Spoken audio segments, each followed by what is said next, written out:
Struktur Richat adalah formasi raksasa di Sahara yang terlihat persis seperti tanda target. Struktur ini sangat lebar sehingga kamu bisa melihatnya dari luar angkasa. Bahkan CIA pun tertarik. Pada tahun 1964 mereka merencanakan sebuah penelitian untuk mencari anomali geomagnetik. Temuannya masih dirahasiakan, mungkin teori-teori itu benar dan tempat ini benar-benar kota Atlantis yang hilang. Atlantis diduga tenggelam di bawah ombak, namun penemuan-penemuan terbaru menunjukkan arah yang berbeda. Ini adalah kisah kuno yang sudah ada sejak lama, dan Plato adalah orang pertama yang menyebutkannya. Tempat itu memiliki banyak tanaman hijau dan struktur yang aneh, 3 lingkaran tanah konsentris yang mengelilingi 2 lingkaran air. 2 kutipan kunci dari tulisan Plato menunjukkan bahwa Atlantis mungkin bukan sebuah pulau biasa di tengah lautan. Ditambah lagi, Atlantis memiliki pengaruh besar dari Afrika dan Eropa yang menentang gagasan bahwa Atlantis berada di Atlantik. Ternyata Eye of the Sahara dan Atlantis terlihat sama. Ketika para astronot melihat Eye of the Sahara dari atas, mereka awalnya menduga itu adalah sebuah kawah tumbukan meteorit. Tapi cincin-cincin strukturnya cocok dengan tata letak yang digambarkan di Atlantis. Yang lebih penting lagi, Sahara tidak selalu berupa gurun. Wilayah itu berubah dari wilayah tropis menjadi gurun sekitar 11.000 tahun yang lalu. Para peneliti menemukan bukti adanya sungai besar yang disebut Taman Raset yang bisa menopang sebuah komunitas. Sungai ini mengalir menuju struktur Richat sesuai dengan deskripsi Plato. Jalur laut Trans-Sahara melintasi Sahara 50 hingga 100 juta tahun yang lalu. Laut ini diduga menghancurkan Atlantis sekitar 11.500 tahun yang lalu. Kemungkinan besar karena kenaikan permukaan laut yang cepat yang disebabkan oleh berakhirnya zaman es. Citra NASA menunjukkan pola yang konsisten dengan teori ini. Lingkaran-lingkaran konsentris itu mungkin merupakan kunci untuk membuka rahasia evolusi planet kita selama jutaan tahun. Cincin-cincin itu terbentuk dari erosi pada lapisan batuan yang tangguh, menciptakan pola pegunungan dan palung yang menyeramkan. Puncak tengahnya berdiri dengan gagahnya setinggi 1.300 kaki. Bagian tengahnya telah mengalami erosi yang signifikan, memperlihatkan struktur melingkar dengan puncak yang meninggi. Tidak seperti kawah tumbukan, Eye of the Sahara memamerkan keseimbangan dan simetri yang mencolok. Ada yang mengatakan bahwa ini adalah hasil dari naiknya batuan yang dipahat oleh angin dan air. Ada juga yang berpendapat bahwa itu adalah antiklin kuno yang terkikis untuk menampakkan kemegahan konsentrisnya. Lalu ada teori diapir garam yang menyatakan bahwa daya apung garamlah yang memahat keindahan ini. Teknik penanggalan telah membuktikan bahwa itu terbentuk 521 sampai 250 juta tahun yang lalu. Kurang lebih sekitar 1 juta tahun yang lalu.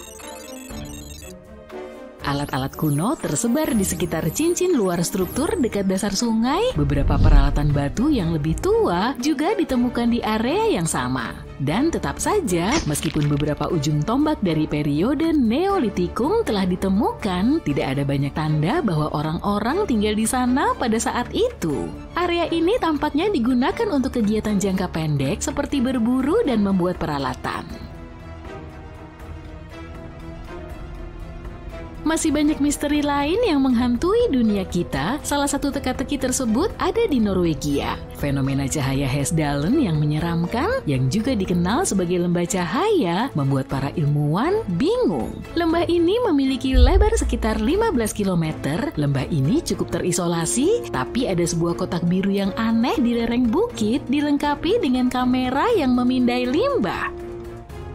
Kisah yang meresahkan ini dimulai pada tahun 1980-an ketika langit malam di atas Hesdalen membuncah dengan bola api yang terbakar, sebuah tontonan berulang yang membuat bulu kuduk merinding bagi mereka yang menyaksikannya. Ini bukanlah kejadian sesaat, melainkan sudah menjadi hal yang biasa. Penduduk setempat yang ketakutan melaporkan penampakan fenomena bercahaya yang tidak dapat dijelaskan ini, beberapa di antaranya terjadi di dekat rumah mereka. Kegelisahan menyebar seperti api, pada puncaknya ada sekitar 20 penampakan setiap minggu.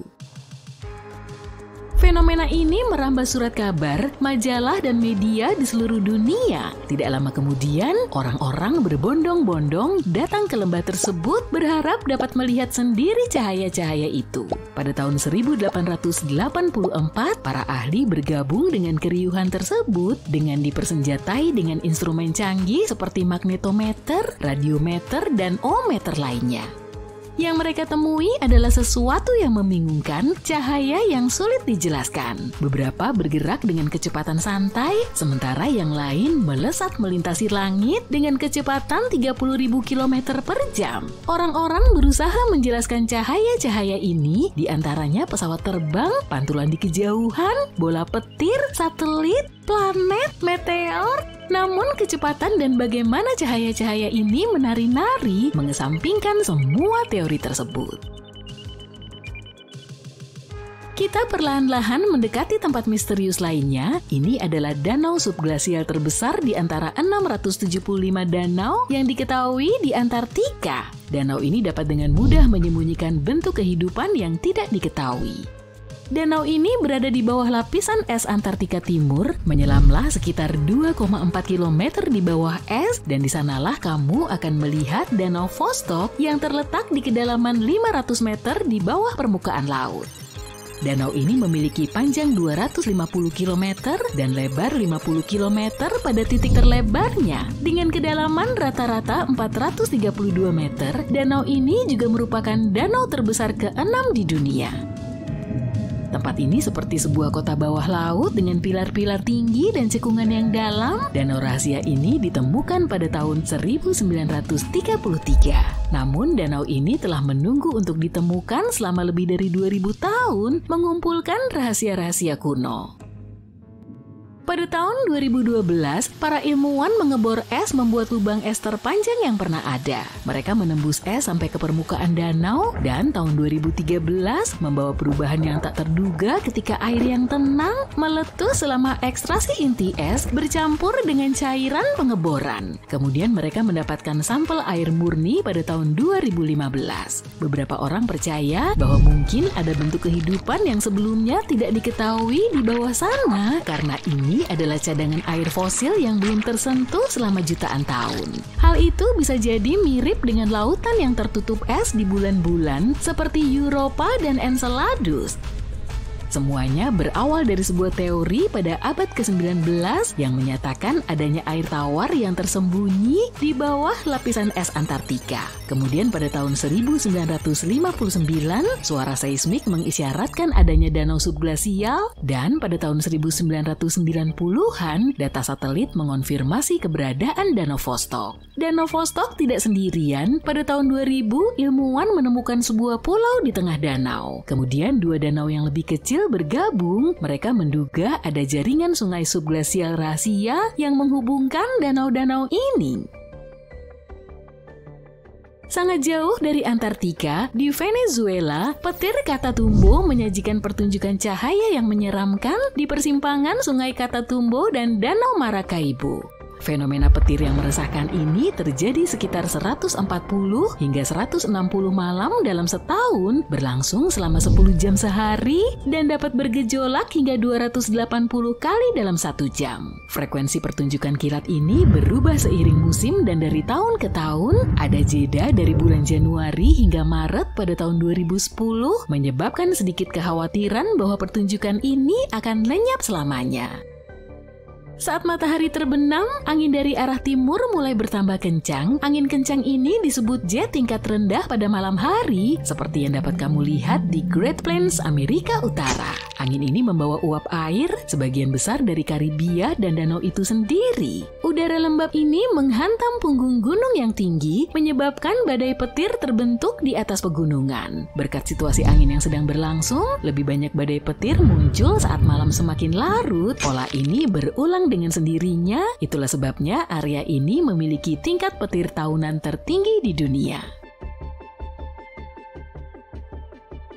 Tempat berikutnya yang tidak dapat dijelaskan oleh para ilmuwan adalah di Cina, yakni Gua Longyu. Gua ini memiliki atap yang tinggi dan miring serta pilar-pilar yang kokoh. Tempat itu tetap tersembunyi selama berabad-abad. Gua-gua buatan manusia ini yang dibangun sekitar 2000 tahun yang lalu baru menampakkan diri pada tahun 90-an. Para petani setempat menguras beberapa kolam dan menemukan 5 gua besar. Penggalian lebih lanjut menyingkap 19 gua yang lebih kecil. Lebar gua-gua tersebut berkisar antara 18 hingga 34 meter dan tinggi 8 hingga 18 meter.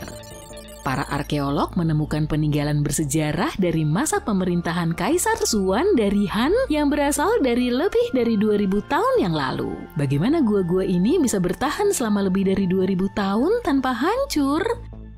Tidak ada catatan kuno yang menjelaskan bagaimana gua-gua ini dibuat. Dinding-dindingnya menunjukkan bekas pahatan yang mengisyaratkan adanya tindak pemahatan lapis demi lapis, tapi proses konstruksi tepatnya masih menjadi misteri.